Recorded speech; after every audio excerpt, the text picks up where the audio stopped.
سوي بالضرب نيلي بينو نصر جامبرز ناح زوف نلوي سنو من ولا نصر عشان كرم نصر بعفينو سنيجين دي لاستر زي إني نيبر إني روب سيدونس رجم سيد لو دي ويل بي ديو من ملا نليت صوص مينا فرشت نصر بعفيش نفس بيعني بزي سيت دانو يد ينوم سيد فزع Skaast nester wel nog iets. Skaast bij dingen dat ik me niet wil lopen. Iets nog zo te dat ze doen. Ik ga de eerste wel.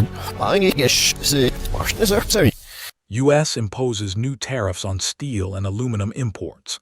As of April 10, 2025, the United States, under the leadership of President Donald Trump in his second term, has rolled out a significant new policy affecting international trade. A 25% tariff on steel and aluminum imported from Europe. This decision marks a bold escalation in Trump's ongoing efforts to reshape global commerce, echoing strategies he employed during his first administration. The tariffs, which took effect immediately, are designed to protect and stimulate the American industrial sector by making foreign steel and aluminum less competitive in the U.S. market. Trump has long argued that such measures are essential to reviving domestic manufacturing, bringing investment back to American soil, and creating job opportunities for U.S. workers. His administration views these tariffs as a critical tool to address what they see as an unfair trade imbalance, particularly with Europe, where the U.S. has historically imported substantial quantities of these metals. The origins of this policy can be traced back to discussions that began as early as February 2025, shortly after Trump's return to the White House in January. During his campaign and prior term, he consistently emphasized the need to tackle the U.S. trade deficit, a persistent economic concern for his administration. Steel and aluminum, being foundational materials for industries like construction, automotive manufacturing, and infrastructure, are seen as strategic targets for this protectionist approach. By imposing a 25% tax on these imports, the U.S. aims to incentivize companies to source materials domestically, thereby bolstering American producers who have struggled to compete with cheaper foreign alternatives. Trump has framed this as a matter of national economic security, suggesting that reliance on foreign metals undermines the country's industrial independence. This move, however, is not limited to Europe. It reflects a broader agenda to confront trade disparities with multiple global partners. While the European Union is a primary focus due to its significant steel and aluminum exports to the U.S., the tariffs are part of a larger narrative of Trump's economic philosophy, which prioritizes American interests over multilateral cooperation. During his first term, similar tariffs in 2018 sparked widespread debate and retaliation, and this latest iteration appears poised to reignite those tensions. The administration contends that the economic benefits, such as increased factory output and employment in states like Pennsylvania, Ohio, and Michigan, traditional hubs of the steel industry, will outweigh the risks of international backlash. Critics, however, warn that higher costs for imported metals could ripple through the U.S. economy, raising prices for goods like cars and appliances, and potentially straining relationships with key allies. Regardless, Trump's decision underscores his commitment to a hardline stance on trade, setting the stage for a contentious economic showdown with the European Union and beyond. European Union strikes back with counter-tariffs. In response to the United States' imposition of a 25% tariff on steel and aluminum imports, the European Union has swiftly launched a robust counteroffensive, announcing retaliatory tariffs on American goods valued at $26 billion. Unveiled as a two-phase strategy, this move signals the EU's determination to protect its economic interests and push back against what it perceives as aggressive trade policies from the Trump administration.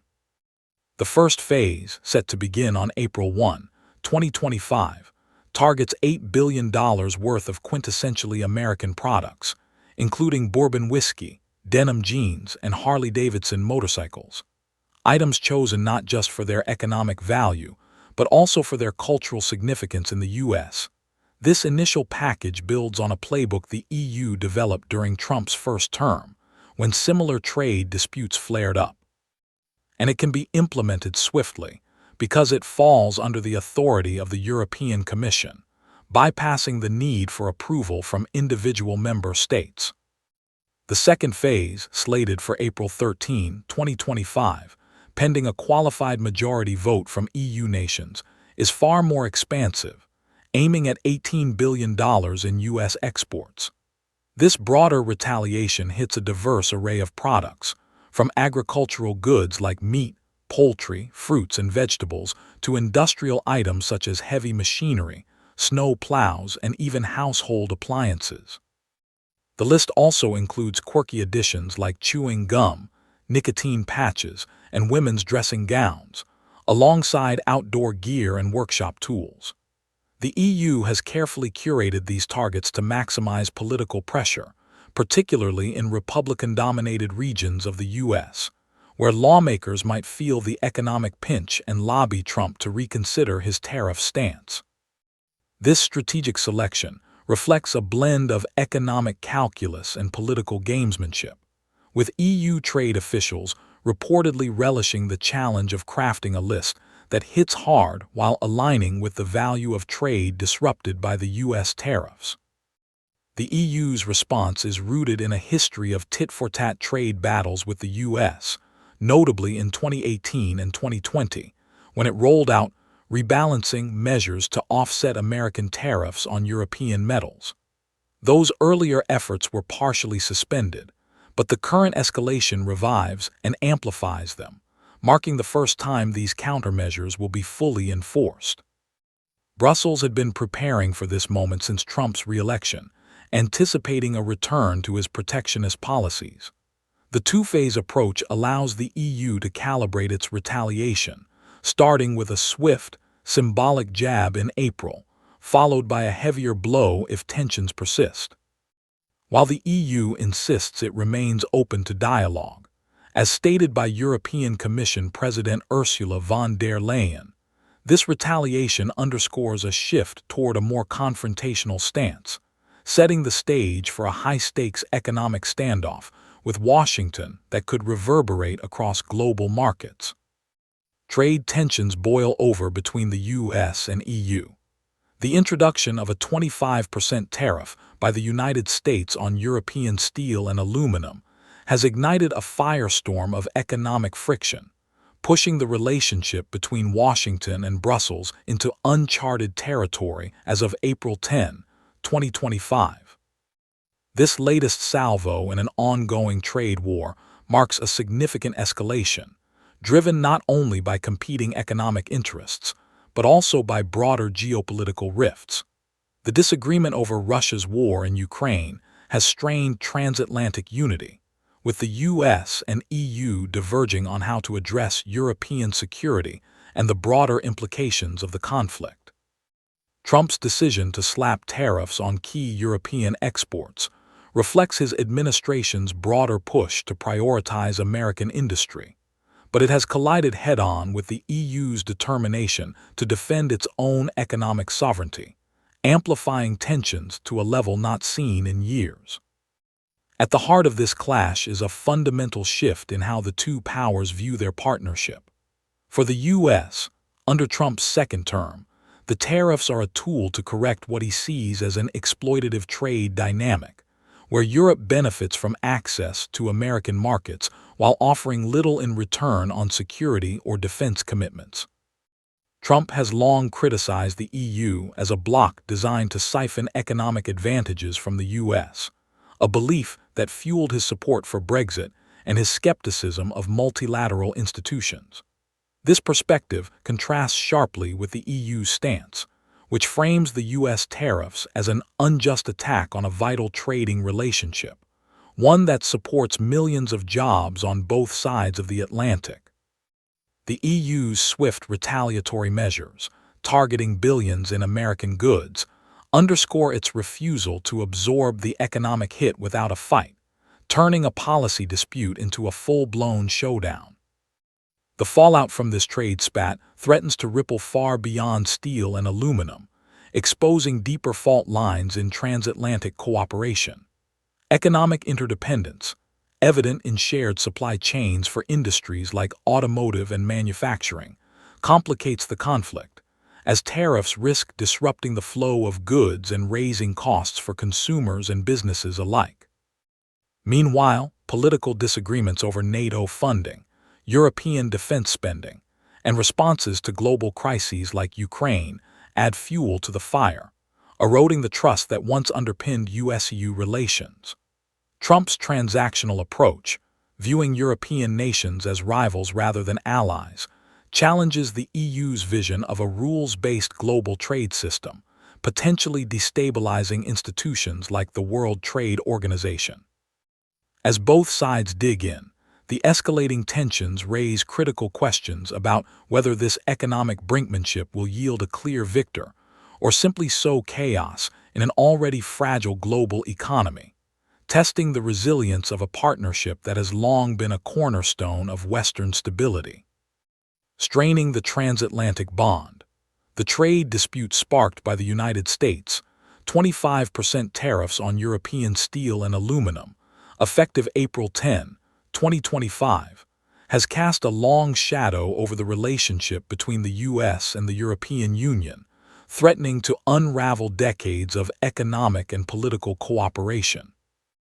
This clash, driven by President Donald Trump's aggressive push to prioritize American industry, has prompted a sharp response from the EU, which has rolled out retaliatory tariffs on $26 billion worth of U.S. goods. Far from a mere policy disagreement, this tit-for-tat escalation signals a deeper fracture in transatlantic relations, raising questions about whether the once robust partnership can withstand the mounting pressure, or if it will buckle under the weight of competing national interests. The EU's countermeasures, structured in two phases, revive strategies first tested during Trump's initial term, but their full implementation in 2025 marks a new chapter in this economic standoff, one that could reshape global trade dynamics. The EU's response draws heavily on its experience in 2018 and 2020, when it countered similar U.S. tariffs with carefully calibrated rebalancing, measures aimed at offsetting the damage to European exporters. Those earlier efforts were partially paused to preserve diplomatic goodwill, but the current crisis has prompted Brussels to dust off and expand these plans, targeting iconic American products like Bourbon, motorcycles, and machinery. This revival reflects the EU's resolve to protect its economic interests while sending a clear message. It will not stand idly by as the U.S. disrupts a trading relationship that supports millions of jobs and intricate supply chains across both continents. The first phase, set for April 1, 2025, hits $8 billion in U.S. goods, while a second, more expansive $18 billion phase awaits approval, signaling a willingness to escalate further if tensions persist. By wielding these tariffs, the EU aims to pressure the Trump administration into reconsidering its approach, though the path to resolution remains uncertain. The broader implications of this dispute are profound, as it risks destabilizing not just bilateral trade but the global economic order. The U.S. and EU economies are deeply intertwined, with shared supply chains in industries like automotive and pharmaceuticals relying on seamless cross-border flows. Tariffs on steel and aluminum could drive up costs for manufacturers, disrupt production, and ultimately hit consumers with higher prices, while EU retaliation threatens American exporters and jobs in key states. Beyond economics, the dispute exposes a growing philosophical divide. Trump's transactional view of international relations clashes with the EU's commitment to multilateralism and cooperation. As both sides grapple with the fallout, the video prompts reflection on whether this trade war will produce a clear winner or merely sow uncertainty, challenging the resilience of a transatlantic alliance already strained by disagreements over security, defense, and global crises like Ukraine. EU's calculated response meets Trump's hardline vision. As the United States imposes a 25% tariff on European steel and aluminum effective April 10, 2025, the European Union has crafted a strategic counteroffensive, blending retaliation with an openness to dialogue in a bid to navigate the storm unleashed by President Donald Trump's trade policies. Led by European Commission President Ursula von der Leyen, the EU has signaled its readiness to defend its economic interests while keeping the door ajar for negotiations, a stance that reflects both pragmatism and resolve. The EU's $26 billion retaliatory tariff package, rolled out in 2 phases, targets American goods from Bourbon to machinery, aiming to inflict economic pain in politically sensitive U.S. regions. Yet von der Leyen's insistence on remaining open to talks underscores a hope that diplomacy might still temper the conflict, even as the bloc braces for a protracted battle with a Trump administration that views Europe less as a partner and more as a competitor. This approach comes against the backdrop of Trump's unwavering belief that the EU exploits the U.S. economically, a conviction that has shaped his policies since his first term. He sees the EU's trade surplus in goods, second only to China's, as evidence of an unfair system, dismissing the balancing effect of America's surplus in services trade. Trump's support for Brexit and his past musings about other nations exiting the EU reveal a deeper skepticism. He views the bloc as a regulatory and trading power designed to outmaneuver the U.S., shirking the security responsibilities that should accompany such influence. This perspective fuels his transactional approach, where European countries are judged not as allies bound by shared values, but as rivals to be leveraged based on their economic and strategic offerings. For Trump, the tariffs are a means to force concessions, and he may see the EU's retaliation as an invitation to double down rather than a cue to negotiate. The EU, in turn, is adapting to this reality, recalibrating its strategy to meet Trump's combative style head-on. Brussels recognizes that the old framework of a strategic transatlantic partnership is fading, replaced by a dynamic where every deal is a negotiation of power. While the EU pushes its retaliatory measures, starting April 1, 2025, with an $8 billion salvo and potentially expanding to $18 billion shortly after, it must also contend with Trump's unpredictability. His softened critique of NATO, buoyed by increased European military spending, which he claims as a personal victory, contrasts with his unrelenting hostility toward the EU's trade practices. For European leaders, this duality demands a delicate balance, standing firm to protect their economies while seeking narrow agreements that might appease Trump without sacrificing unity. As the EU navigates this high-stakes chess game, its success hinges on projecting strength and cohesion against a U.S. leader whose worldview promises continued friction over collaboration. Opportunities for cooperation amid trade turmoil. Despite the intensifying trade war triggered by the United States, 25% tariffs on European steel and aluminum as of April 10, 2025, and the European Union's $26 billion retaliatory measures, there remain glimmers of possibility for collaboration between the two economic giants. While President Donald Trump's protectionist stance has deepened transatlantic tensions, certain sectors offer pathways to mutual benefit, potentially softening the edges of this conflict. The EU and U.S., though locked in a high-stakes standoff, share economic challenges and strategic interests that could pave the way for pragmatic agreements if both sides can navigate the political minefield. From automotive trade to energy exports and critical resources, these areas highlight where cooperation might not only ease trade friction, but also serve the broader interests of both powers in an increasingly uncertain global landscape. One promising avenue is the automotive sector, where the EU's 10% tariff on U.S. car imports, compared to the U.S. 5%, has long been a sore point for Trump. A deal to lower or suspend this tariff could appeal to his focus on reciprocity, offering a symbolic win without flooding Europe with American vehicles, which have historically struggled to gain traction there. In 2023, U.S. car exports to the EU totaled $10 billion, dwarfed by the EU's $40 billion in exports to the U.S., suggesting a tariff cut could be a low-risk gesture for Europe with potential to de-escalate tensions. Energy trade presents another opportunity, particularly with liquefied natural gas, LNG. Since 2021, U.S. LNG exports to Europe have surged from 18.9 billion cubic meters to 56.3 billion, now accounting for half of EU imports. A bilateral commitment to reduce barriers, ensuring Trump's reversal of LNG licensing restrictions doesn't falter, and that EU regulations like methane rules don't hinder imports, could stabilize energy markets and bolster both economies. Beyond cars and energy, critical minerals and defense spending offer further common ground.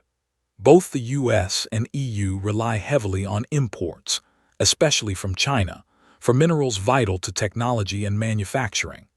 A deal to prioritize each other's production could lessen this dependence, aligning with Trump's economic nationalism and the EU's 2030 raw materials goals. Meanwhile, the EU's defense spending, with 80% of procurement from U.S. firms and over $52 billion in aid to Ukraine, could be leveraged as a bargaining chip. A pledge to maintain or expand purchases from American defense companies might appease Trump's demands for Europe to pull its weight, fostering goodwill without compromising EU security goals. These potential deals, on cars, LNG, minerals, and defense, suggest that even amid Trump's adversarial approach, targeted cooperation could mitigate the trade war's fallout, benefiting both sides while testing their ability to find common cause in a fractured partnership. A shifting global landscape under Trump's trade war. The trade conflict ignited by the United States, 25% tariffs on European steel and aluminum, effective April 10, 2025, and the European Union's $26 billion counter-tariffs, extends far beyond a mere economic skirmish. It signals a profound transformation in transatlantic relations and the global order.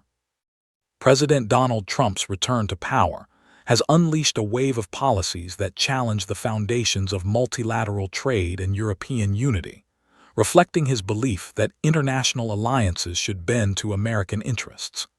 This approach, rooted in his view of the EU as an economic rival rather than a partner, threatens to destabilize institutions like the World Trade Organization, which the EU champions as a pillar of fair global commerce. As the U.S. prioritizes unilateral action over collective frameworks, the ripple effects could reshape economic ties, power dynamics, and the stability of a world already grappling with uncertainty.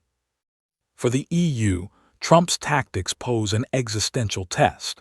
His transactional style, judging nations by their immediate contributions rather than long-term loyalty, puts pressure on European cohesion, a vulnerability he has exploited before by cheering Brexit and probing other member states for signs of fracture. The EU's retaliatory tariffs, targeting politically sensitive U.S. goods, aim to counter this pressure, but they also highlight the bloc's dilemma: how to maintain solidarity when faced with a U.S. leader intent on dividing and negotiating with individual countries rather than a unified entity.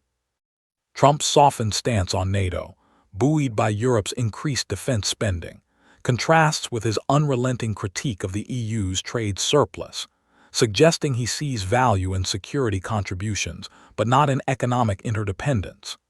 This selective engagement could weaken the EU's leverage, forcing it to bolster its internal strength to withstand external strain and preserve its vision of a rules-based international system. Globally, the implications are equally stark. The U.S. EU trade war risks disrupting integrated supply chains. Think auto parts crisscrossing the Atlantic, raising costs and sowing chaos in markets reliant on stability. Trump's isolationist bent, emboldened by his electoral mandate, challenges the multilateral ideals Europe seeks to uphold, potentially eroding institutions that have long governed trade disputes. Yet the EU's response isn't just defensive, it's a call to adapt. By pursuing targeted deals on cars, LNG, or minerals, Europe could mitigate some damage, but these won't restore the old alliance. Instead, the EU must grow its economic clout and unity to face a U.S. that resets the terms of engagement daily. As Trump's policies redefine America's role, the world watches to see if this clash fractures transatlantic ties irreparably or forces a new, more resilient equilibrium, one where Europe stands as a stronger, self-reliant player amid a shifting global tide.